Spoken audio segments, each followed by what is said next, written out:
Bismillah. Bismillah, alhamdulillah, salatu wassalamu rasulillah sayyidina Muhammad bin Abdullah wa ala alihi wa la hawla wa la quwwata illa billah, ma ba'd.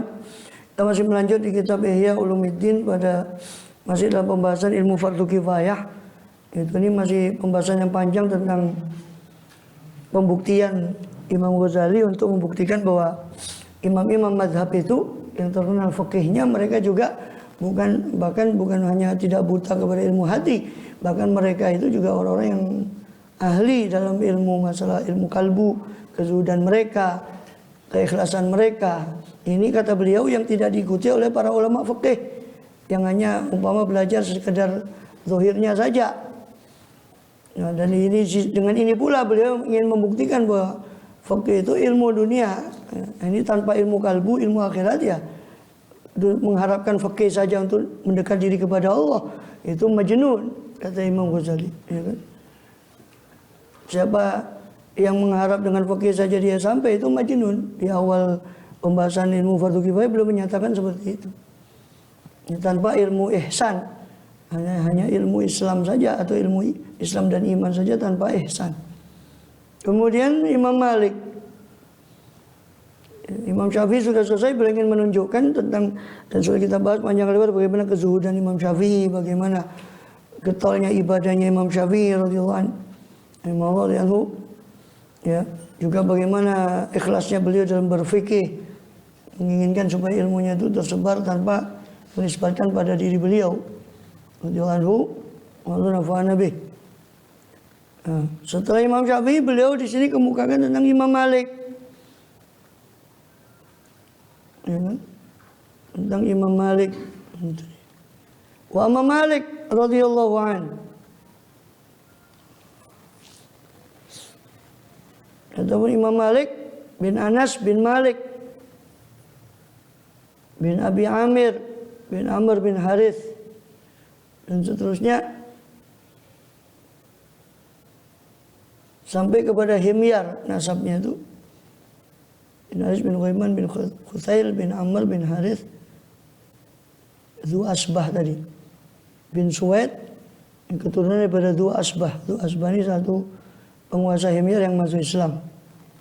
Suwaid bin Amr bin Sa'id bin Auf bin Adi bin Malik bin Zaid bin Sa'al bin Amr bin Umar bin Kubail bin Muawiyah bin Jusham bin Abdul Syams bin Wa'il bin Ghuth bin Urab bin Zuhair bin Aiman bin Hamyasa bin Himyar bin Sabah bin Himyar bin Sabah bin Abdul Syams bin Ya'rub bin Yasjub bin Qahtan bin Hud alaihissalam. Kemudian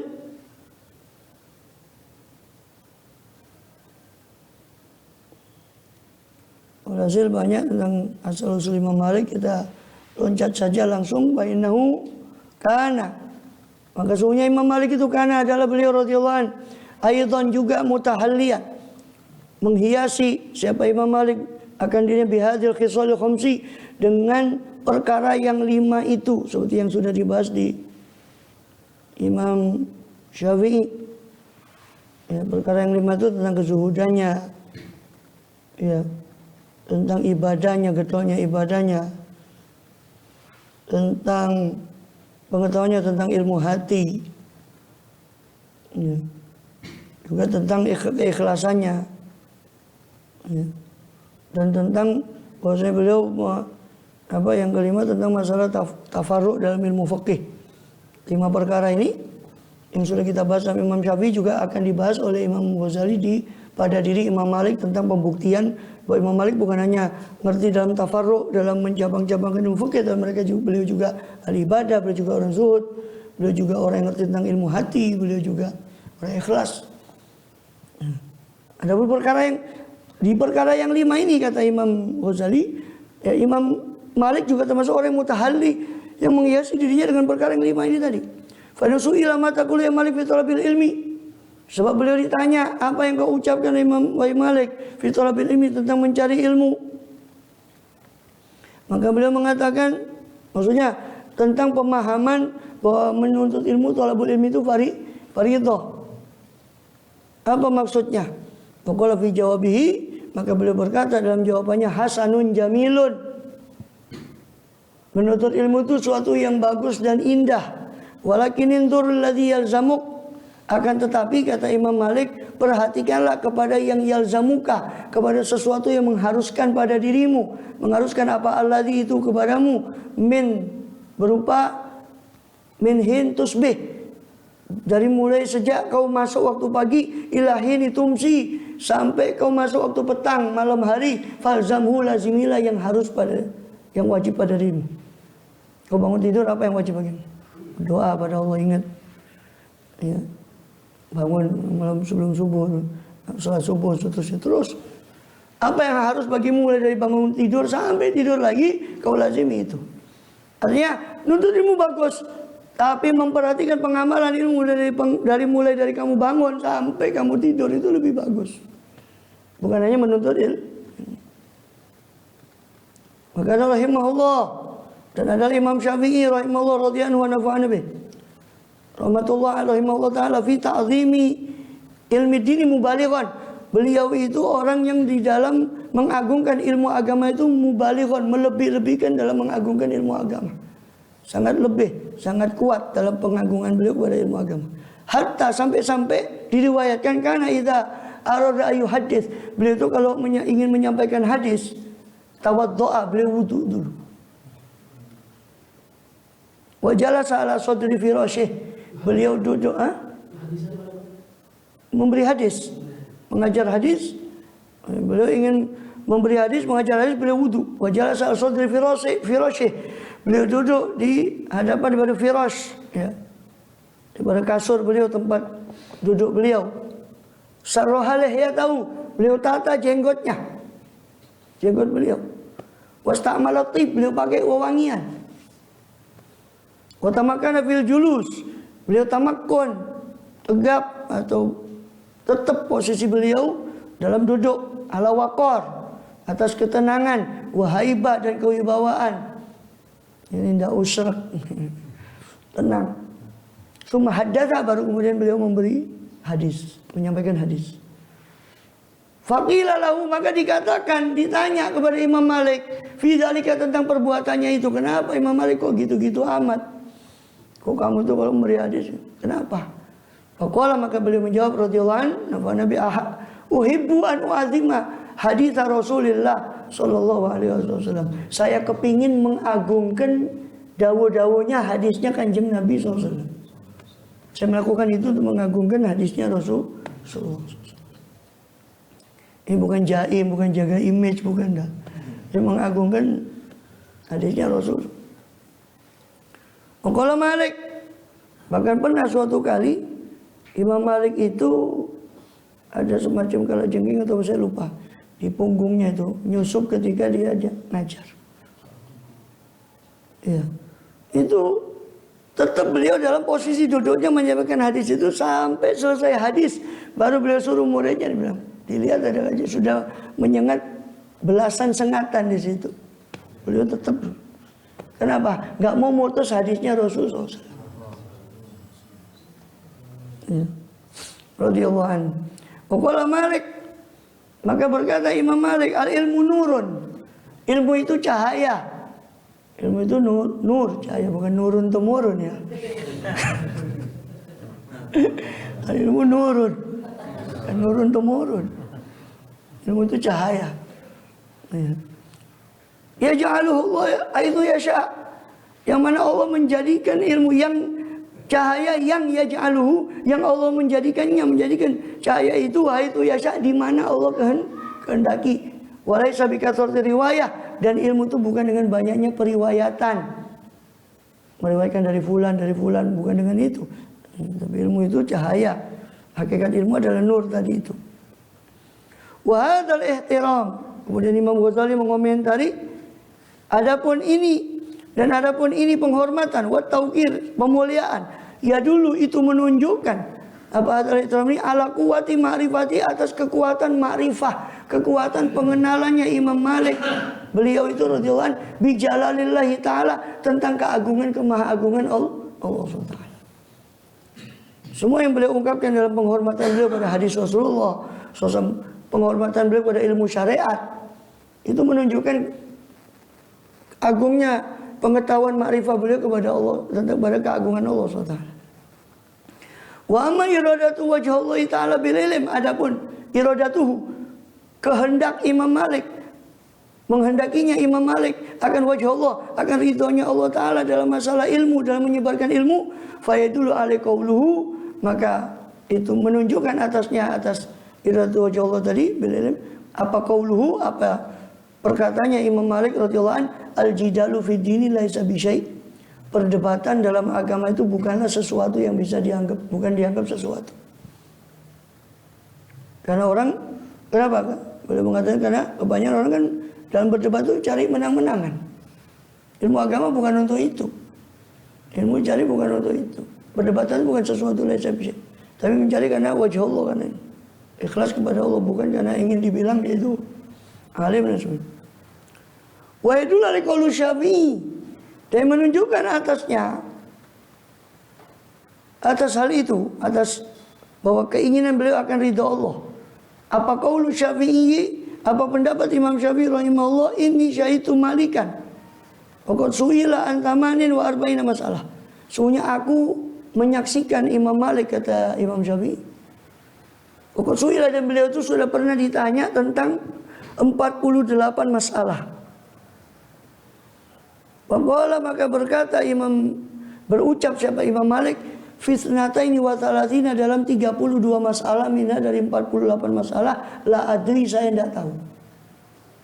Ditanya 48 masalah, 32 masalah beliau mengatakan tidak tahu. Berarti beliau cuma menjawab 16 masalah. Ya. Tidak sampai separuh. 48 itu separuhnya 24. Tidak sampai separuhnya. Artinya beliau tidak gengsi untuk mengatakan saya tidak tahu. Sekali Imam Malik yang mujtahid. Ini kan kalau kita kan malu kalau tidak dijawab. Gengsi. Bilang wallahu a'lam atau sini. Wa may yurid ghaira wajhillahi ta'ala bi ilmi.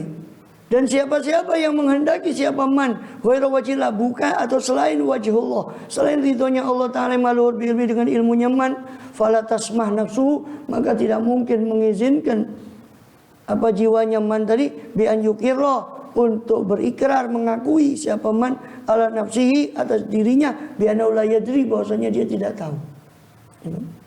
Orang yang tidak mencari ridho Allah, dia mencari ketenaran, mencari nama baik, malu dia mengatakan saya tidak tahu.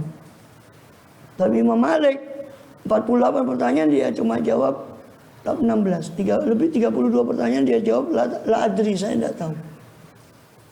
Walidzalika qala Syafi'i radhiyallahu anhu, oleh karena itu berkata Imam Syafi'i radhiyallahu anhu, idza dzukiral ulama famalikun an-najmus tsaqib, apabila disebut nama para ulama, maka Malik adalah bintang an-najmus tsaqib, bintang yang cemerlang cahayanya. Sukbun itu lubang yang tembus, itu najmus tsaqib itu dari cahaya, bintang yang cahayanya menembus kegelapan, cemerlang. Ya. Kemudian apa tadi? Wa ma ahadun amanna alayya min Malik, dan tidak ada seorang pun yang amanah, yang lebih berjasa alayya, atas saya, kata Imam Syafi'i, melebihi daripada Imam Malik. Waruya, diriwayatkan bahwasanya Abu Ja'far Al-Mansur, salah satu khalifah Abbasiyah, ya, mana'ahu min riwayatil hadis fi tolakil mukroh. Abu Ja'far Mansur pernah mencegah Imam Malik daripada meriwayatkan hadis tentang tidak jatuhnya talaknya orang yang dipaksa. Orang cerai tapi dipaksa menjatuhkan cerai, maka tidak jatuh talaknya. Nah, dilarang Imam Malik untuk menyampaikan hadis itu. Tidak tahu karena sesuatu dan lain masalah, ya, dia melarang, intinya tentang menyampaikan hadis itu. Ada keterangannya di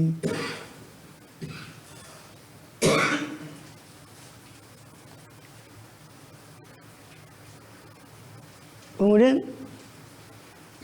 tapi ada yang mengatakan di syarah ini yang benar yang melarang itu adalah Ja'far bin Sulaiman al-Hashimi, bukan Amirul Mukminin Abu Ja'far al-Mansur itu. Sebagaimana di Hilyatul Aulia Abu Nuaim. Jadi salah satu gubernur atau pejabat saat itu di Madinah itu Ja'far bin Sulaiman, bukan khalifahnya itu Khalifah Abbasiyah saat itu Abu Ja'far al-Mansur, bukan. Tapi yang melarang itu Ja'far bin Sulaiman. Kemudian ini dikutip riwayatnya dari Abu Nuaim di Hilyah. Jadi kemudian dassa alaih, kemudian menyusupkan siapa Abu Ja'far kalau menurut yang ini alai atas Imam Malik man yas'alu ing kepada orang yang menanyai siapa man itu kepada Imam Malik. Jadi disusupkan orang yang sengaja mancing pertanyaan itu supaya Imam Malik dia ingin tahu jawab dari Imam Malik ini. Padahal sudah dilarang tentang meriwayatkan hadis tentang jatuhnya apa tidak jatuhnya talak terpaksa. Disusupkan orang untuk nanya masalah itu di majelisnya Imam Malik. Farawa ala mala'in minan nas, maka meriwayatkan Imam Malik atas mala'in, kumpulan orang-orang mulia daripada orang-orang para ulama yang hadir, laisa ala mustaqrohin tolakun, tidak ada atas orang yang terpaksa itu talak. Fadarabahu bisiyat, maka pejabat itu tadi memukul Imam Malik dengan cambuk. Walam yatruk riwayat al-hadis, tapi Imam Malik tidak meninggalkan untuk meriwayatkan hadis itu, tidak menyembunyikan hadis itu karena takut kepada pejabat tersebut, tetap meriwayatkannya. Radhiyallahu anhu wa nafa'ana bih. Diriwayatkan kalau di Hilyah itu seperti di syarahnya ini, syarah Hilyah ini, di Hilyatul Aulia riwayatnya itu dari bahwa Ja'far bin Sulaiman itu memukul Imam Malik dalam masalah tolak mukroh tadi, talaknya orang yang dipaksa. Balaban faqala alaman arabani qad arabani man la yalbu ana Malik bin Anas. Wa naqulu taqul mukra laisa bi syai'. Beliau dibawa di atas unta. Ya. Dan ketika itu bahkan Imam Malik dalam riwayatnya Ibnu Wahab ini mengatakan alaman arabani qad arabani. Ketahuilah siapa yang sudah mengenali saya maka dia sudah mengenal saya. Kalau dia belum kenal saya maka saya Malik bin Anas. Dan saya mengatakan tolakul mukroh itu tidak jatuh. Tolak orang yang dipaksa itu laisa bisyai. Maka sampai ke telinga Ja'far bin Sulaiman, wali kota Madinah ketika itu, yunadi ala Anas bin Tariqah faqala adriku. Maka disuruh kejar oleh pasukannya itu, Imam Malik itu disuruh turunkan daripada dan disiksa, dicambuk.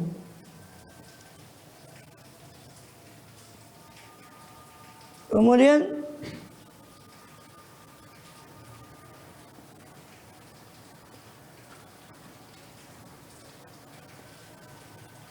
bahkan di riwayat yang lain sampai pingsan Imam Malik itu. Wa humila maghsyian alaih.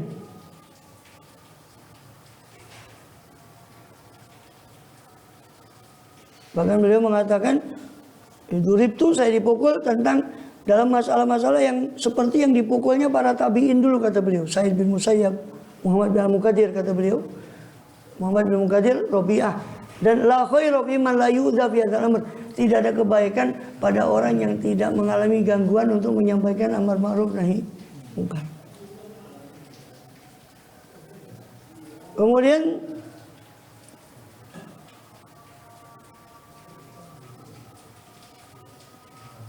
Qadar bau Ja'far Sulaiman thumma ba'da masyatu bainahuma atajalu fi hilin. Wa qala al-Waqidi asadu malikan.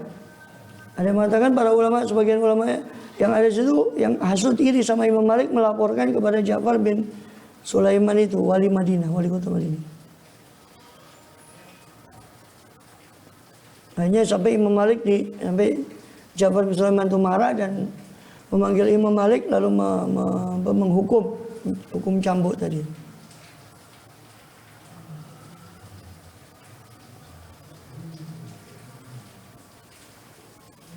Allahu a'lam. Sampai di mana tadi? Sedikit lagi tu. Kalau Malik makan rajul shadiqun fi hadits la yaktib ila mutti abi aqlih. Tidak ada seorang laki-laki itu jujur dalam hadisnya, dalam perkataannya, la yaktib, dia tidak dusta illa muti'a bi aqlih, kecuali Allah senangkan dia dengan akalnya. Ini akalnya akan terus bekerja, tidak akan pikun, tidak akan, kalau dia menjaga lesanya. Maka Allah akan muti'a bi aqlih, akan senangkan dengan akalnya. Walam yusibu ma'al haram afatun al kharaf, dan tidak akan menimpa dia, tidak akan menimpa rajul tadi bersama dengan haram, bersama dengan usia rentanya, apa afatun, satu penyakit pun, wala kharaf, tidak pula pikun. Kalau orang jujur menjaga ucapannya, Allah akan beri kesenangan pada akalnya sehingga dia tidak akan pikun. Al-haram tua renta. Orang itu kalau sudah 40 tahun itu syekh sampai sekitar 60 tahun di atas itu, maka itu namanya al-harim. Orangnya namanya harim, orang yang tua renta. Umurnya namanya, umur usia tua renta namanya al-haram. Orangnya harim. Allah alam. Amma zuhdu di dunia. Adapun kezuhudan Imam Malik terhadap dunia, maka itu nanti akan dibahas. Allah alam. Shawab. Surah Al-Fatihah.